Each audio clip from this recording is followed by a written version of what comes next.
this grows out of my experience as a mission administrator traveling to various different countries. I remember in the mid-90s traveling to East Africa, and I was approached by a layman, no less, from it was in Zimbabwe, and he had planted about 20-some churches in Zimbabwe, all of them meeting under a tree.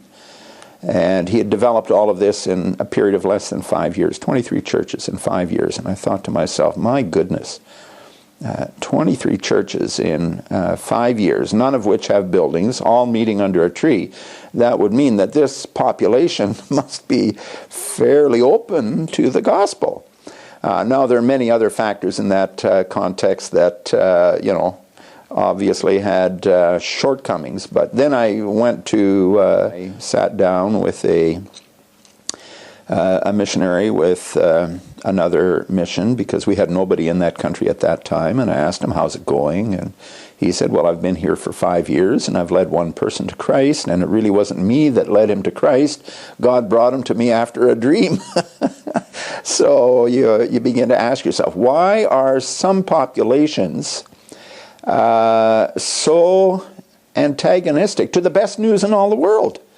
That puzzled me. We were going into Russia at that time too, and our workers on the ground in Russia were telling me that to get beyond the fog of communist, atheistic education, one would have to explain the gospel at least 10 times to begin breaking through that worldview barrier established by communism, that there is no God in the first place. So, but then after, some of these concepts started getting through, we started having fruit. So why this variation?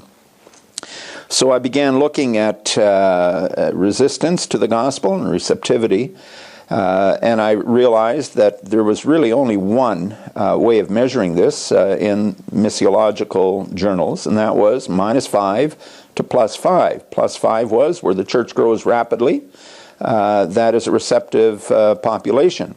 -5 is where the church grows very slow or not at all. That is a resistant population. But then I work in a Muslim context where there is no church. How do you measure resistance where there is no church? You need to look at an entire different cluster of factors. So I began considering this subject and looking at what are the factors that contribute to resistance and receptivity. I looked at this first from a biblical point of view and realized, there's a lot of evidence in the scriptures about people being resistant to the gospel. And there are certain questions, academic or exegetical questions, that I investigated from that perspective. I looked at the issue from a historical perspective and realized there's a lot going on there. And there's sociopolitical factors that contribute to resistance and receptivity, ideological factors. But then I came up to anthropological factors, communication factors, which are more in the area of what a mission team or a missional person has a lot more control over. And I began to realize that a lot of the resistance can be managed if we position ourselves right missionally. And the lenses that cloud the light of the gospel from entering the minds of people in these contexts can be polished and cleaned and coated so that they do not reflect the light but absorb the light and create a more accurate image of the gospel. And so that's what I've been working on for the last 10 years, actually, studying the factors that contribute to resistance and receptivity and what we can do about them. And there are certain areas where we can't, as a missional community, do a whole lot. We can't change history. We can't change, political systems and ideological teachings. But still, I've come to the conclusion that people in every context. And my wife and I have been working in one of the most resistant Muslim contexts in Southeast Asia for the past 8 years. And we went with the assumption that surely among 2.5 million people, some must be searching for something better than what they have. And we worked there for about 3 years and lost all hope because we met no one who showed any evidence of hunger or any evidence of inquiry.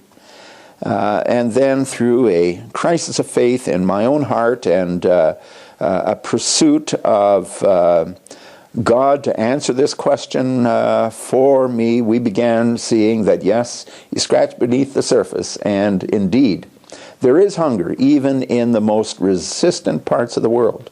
And today we are working with about 200 inquirers, some of whom are already baptized, most of whom are on a journey toward faith in Jesus Christ because they are no longer resistant. They are receptive to the best news in all the world, the news that salvation is by grace, a free gift through faith in Jesus Christ. And they're moving in the direction of Jesus Christ today.